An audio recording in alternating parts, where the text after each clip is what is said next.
ఇటీవల ముగిసిన 2025 champions ట్రోఫీని Pakistan host చేసిన సంగతి తెలిసిందే. ఈ టోర్నీలో భారత్ ఆడటంపై చివరి వరకు క్లారిటీ రాలేదు. చివరి హైబ్రిడ్ మోడల్లో దుబాయ్లో టీమిండియా మ్యాచ్లు జరిపేందుకు పాకిస్తాన్ క్రికెట్ బోర్డు అంగీకరించడంతో వివాదం ముగిసింది. ఇప్పుడు 2025 ఆసియా కప్ విషయంలో కూడా ఇదే సస్పెన్స్ ఉంది. షెడ్యూల్ ప్రకారం భారత్ వేదికగా సెప్టెంబర్ 5న మెన్స్ టీ20 ఫార్మాట్ ఆసియా కప్ జరగాల్సి ఉంది. కానీ ఈ టోర్నీని యూఏఈకి మార్చే అవకాశం ఉంది.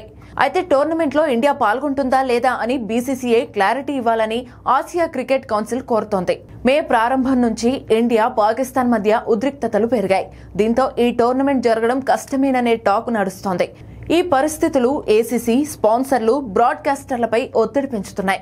టోర్నీలో ఇండియా ఆడుతుందా లేదా అనేది త్వరగా తేల్చాలని కోరుతూ బీసీసీఐకి ఏసీసీ లేఖ రాసింది.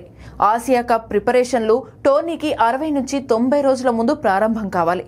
కాబట్టి షెడ్యూల్ కన్ఫర్మ్ కాకుండా planning, resource allocation, campaign execution కష్టంగా మారుతున్నాయని ఏసీసీ చెప్పింది.